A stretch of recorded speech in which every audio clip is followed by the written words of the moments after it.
Anora is a 2024 drama film written and directed by Sean Baker and stars Mikey Madison as the titular character. A young escort from Brooklyn meets and impulsively marries the son of a Russian oligarch. Once the news reaches Russia, her fairy tale is threatened as his parents set out for New York to get the marriage annulled. I didn't know what I was going to get into going into this movie, and Sean Baker is a director that I have heard about, and looking at films like the Florida Project are movies that have been a critical acclaim, and he is definitely popular in the indie space. I just never had a chance to really watch his movies, I never seen a single one of his films, and so I don't have any preconceived opinions about his movies or who he is as a director, honestly. So this is literally the first time I'm legitimately introduced to his body of work, and I was curious as to what this movie's all about, considering that it basically won Best Picture at the Oscars, Best Director, Best Writing, Best Actress, and I was curious as to what all the fuss was about. I did see commercials when it was released about it being a Cinderella story, and I already have the idea in my head it's gonna be a twist on the Cinderella story. In a way, it is. The first 30 to 40 minutes goes as kind of what I expected. These two characters meet up and they start to form romantic interests with one another, and it is really graphic. Those first 30 to 40 minutes is trying to set a tone that is very, I wouldn't say upbeat, but eccentric and high volume, your blood is pumped with dopamine or something like that, or you're high on the adrenaline that's going around you. The film in the first 40 minutes is highly stylized, especially with its cinematography, the music choices, the way the characters act. It's just really high volume stuff going on in that first 30 to 40 minutes, and we are just watching these two characters as they start to meet each other and just get impulsively in love with one another without really taking a second thought as to what the consequences will be. And to me, those first 30 to 40 minutes felt a bit rushed, in fact, because of how fast the movie is going to portray their relationship.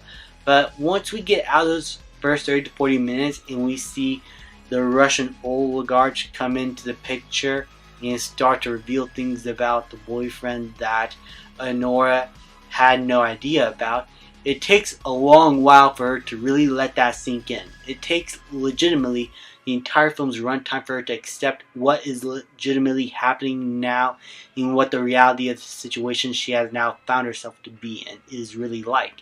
And so it creates a lot of tension, and it makes a lot of sense as to why those first 30 to 40 minutes feel as rushed and impulsive as it did. It is a story reason and a narrative reason, because the relationship that they had legitimately was rushed and impulsive, and so that is something that Anora is just used to at this point.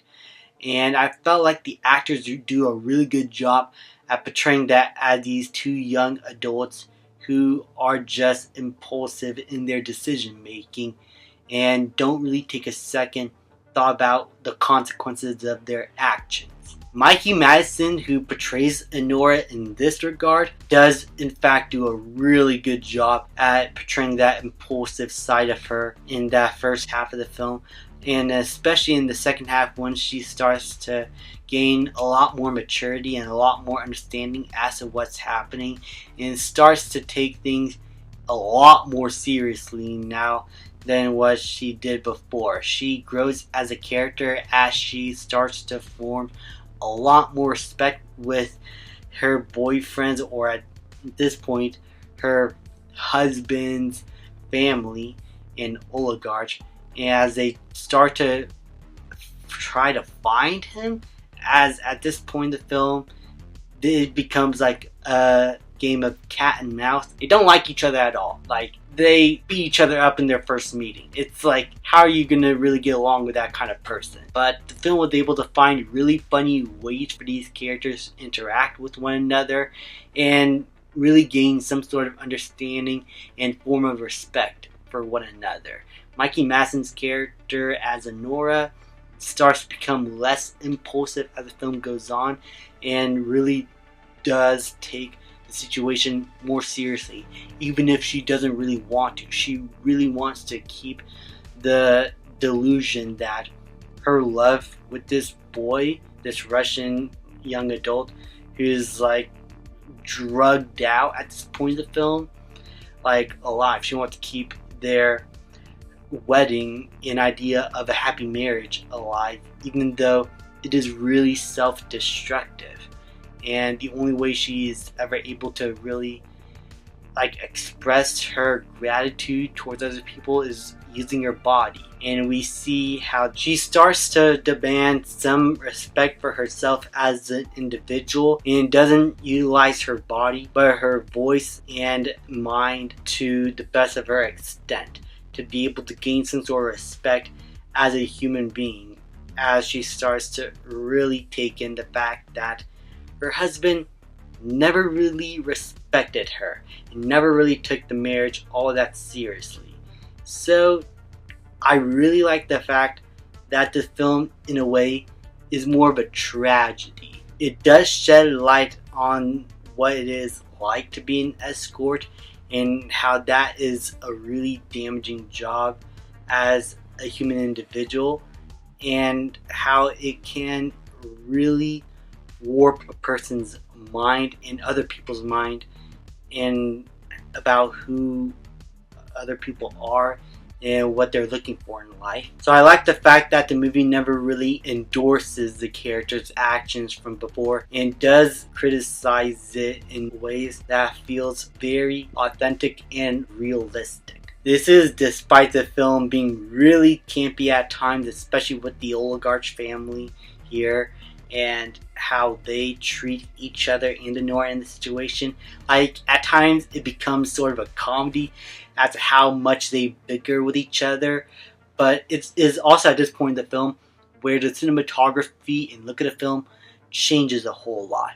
All those neon and bright colors that we saw in the first 30 to 40 minutes are more desaturated now as the reality of the situation kicks in. The cinematography does a really good job at expressing the story visually with its color, saturation, and the way it utilizes color as well within the story. All in all, I really liked Anora. I thought it was a great drama that had really unique characters and themes to explore.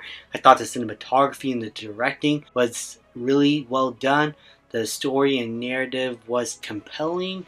I thought the humor and the acting of the film was great, and it leaves with an ending that really struck me by the end and really had me look back on the entire film and really have a much better understanding as to how things played out the way they did, and it really came full circle by the end.